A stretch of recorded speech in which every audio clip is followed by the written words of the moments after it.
of the properties of plastic. Some of the properties of plastics. So as you know, plastic is a synthetic material which can be molded into any shape. But when you are molding that plastic, the plastic must be soft. So whenever the plastic is soft, you can mold into any shape, and when it becomes hard, that becomes a definite shape of the plastic which can be used anywhere. So when the plastic is in the soft stage, you can remold it into any shape, and that is why plastics are obtained in any shape and in any color. So those plastics are the synthetic fibers which are made in any types of shape and any type of color. The molecules of the plastic are linked together by a cross linkage bond. That means they are in this kind of shape. That means they are mixed together, they are interlinked together with the help of cross linkages. That is why they are so strong and they are elastic. That is why they are used in almost every types of materials. So this was about the cross linkage molecules found in plastics. The first synthetic plastic was discovered by Alexander Parks. Alexander Parks, he was the first American who gave the first demonstration of a synthetic plastic. That means he was the one who told that numerous types of substances can be made from a plastic. So let us discuss some of the main properties of plastics. You should all know that plastics are of different types, and almost every type of plastic differs in either the chemical properties or the physical properties. That means if we have two kinds of plastic, both these plastics must be different either in their chemical composition or in their physical appearance. But there are some properties which are common to all types of plastics. So we will discuss some of the common properties. The first common property which is similar to all types of plastic is the thermal conductivity. The word thermal basically means heat.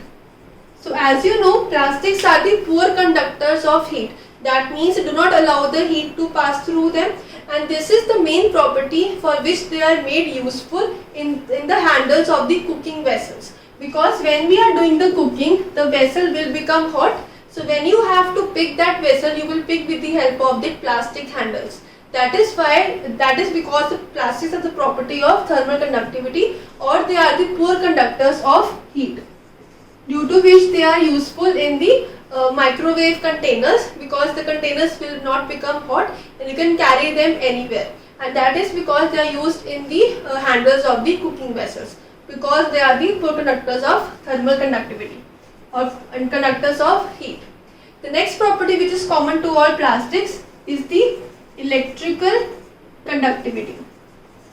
That means they are poor conductors of electricity. They do not allow the electricity to pass through them, and that is why they are best used to make electrical switches and electrical wires, because they do not allow electricity to pass through them, and hence we will not get any shock from those electric wires or electric switches. The third property is that of the solubility. They are not soluble in water. That means these plastics can be easily used to store different types of fluids or different types of any liquid. Suppose we want to store water, so we can have bucket or mug or various types of jugs, because all these kind of plastics are not soluble in water. So that they can be easily used to store different types of liquids. The next property which is common to all plastics is the strength. Most of the plastics are very weak. That means plastics do not have very good strength, or they are not strong, but they can be reinforced. That means they can be strengthened. The best example of a strengthened or a reinforced fiber is the glass fiber reinforced fabric.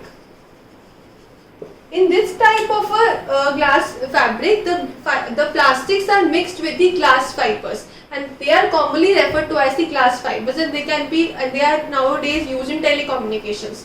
So this is the example of a strengthened or a reinforced fiber. The next property of the plastics is their appearance. As I have already said, the plastics are available in numerous shapes, numerous sizes and almost all types of colors. So they can be used, this is the physical appearance of those plastics. The next important property of the plastics is the chemical reactivity or the chemical reaction.